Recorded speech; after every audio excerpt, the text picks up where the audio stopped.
Hello guys and welcome back to the F1 Tube YouTube channel, and in today's video I will be previewing the 2019 Monaco Grand Prix. The race held around the streets of Monte Carlo is seen as the jewel in the Formula 1 crown. Although the racing has declined through the years, the concept is the same. You can go from hero to zero. And that is what I love about this event the most. It's the most demanding race for a driver you could ever get. The walls are tantalisingly close to the car everywhere you turn. The Monaco Grand Prix circuit is the shortest on the current F1 calendar, spanning at 3.337 kilometers long. The track mainly focuses on, or 90% focuses on, downforce and chassis performance, with extremely short straights and loads of corners. The track is legendary, with legendary corners such as Tabac, Swimming Pool and the lowest hairpin. There will be 78 laps come Sunday, and there is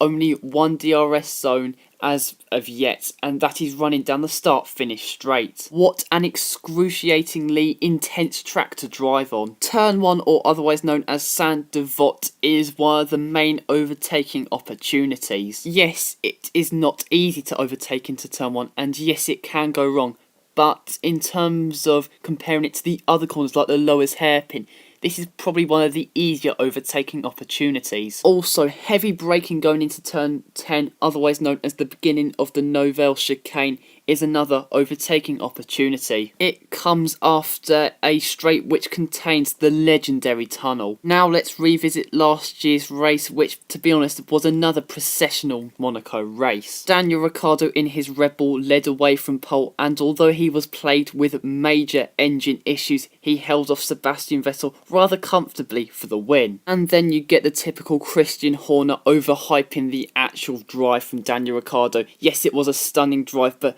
comparing it to Schumacher's 1994 Spanish Grand Prix drive, I mean, no. Vettel and Hamilton completed the podium, but near the end of the race there was a big crash involving Charles Leclerc and Brendan Hartley, with the catalyst of the accident being Charles Leclerc's brakes. So after being robbed of his maiden Monaco Grand Prix victory 2 years prior, Ricciardo got his redemption. And my pick for the best Monaco Grand Prix of the V6 turbo hybrid era is 2016, where Daniel Ricciardo was cruelly denied his first Monaco Grand Prix win.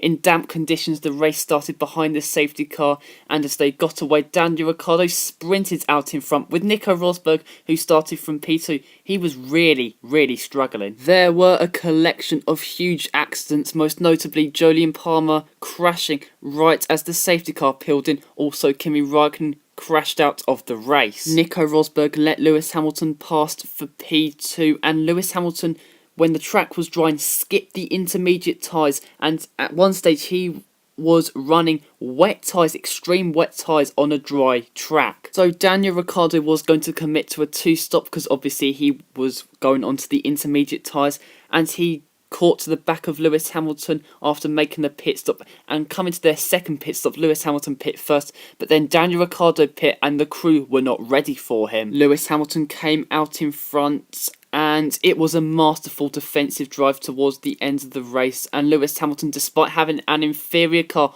won his second Monaco Grand Prix, with Daniel Ricciardo an unlucky second, with Sergio Perez third for Force India. Lewis Hamilton's teammate Nico Rosberg had what can only be described as a woeful race. Definitely the worst drive I've ever seen from him. He started P2, he finished P7. Nico Rosberg was never a wet weather specialist. In fact, Lewis Hamilton's first win of 2016 was at the Monaco Grand Prix, 6 rounds into the 2016 F1 season.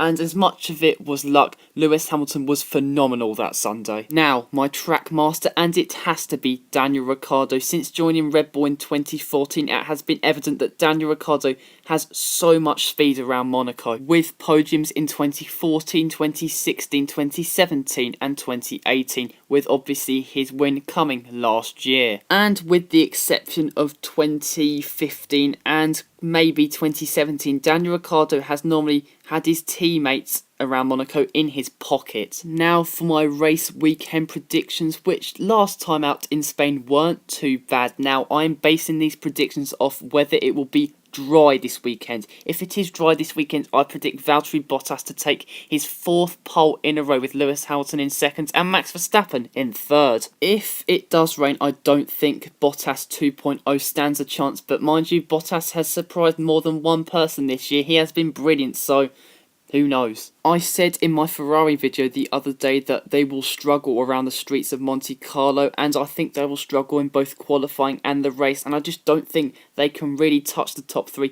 with Verstappen's form and the Mercedes just pace in general. And quickly, why I feel Bottas will have the upper edge on Hamilton at Monaco is because he has a much better handle on the 2019 Mercedes car, and Monaco is mostly about handling, not just finesse. I predict Bottas will translate pole position into race victory for reasons I've just mentioned.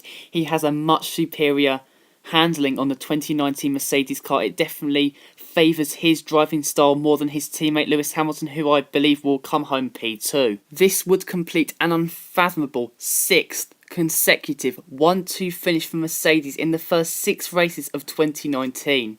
I mean, that would be a feat that would be so difficult to replicate in the coming seasons, but I feel Max Verstappen will complete the podium with P3, and I do feel he will take home the fastest lap and that, not pivotal, but that bonus of an extra point. So with the top 3 I've predicted for the qualifying and the race and comparing them, I am kind of predicting a processional race again. But in the Formula 1.5 battle, things could get really tasty. I feel like Carlos Sainz will finish best of the rest, mainly because he has so much momentum going into Monaco after a stunning Spanish Grand Prix drive.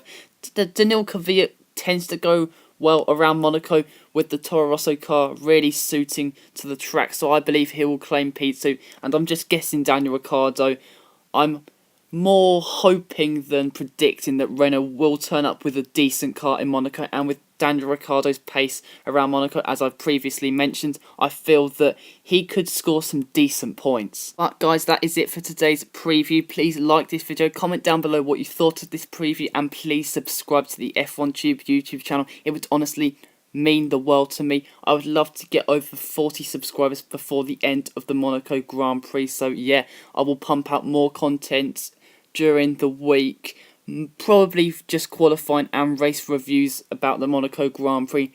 It seems like it will be not a processional race, but it's not teasing us to be a classic. But nonetheless, I am still very much looking forward to this weekend's race. But until next time, guys, see you later.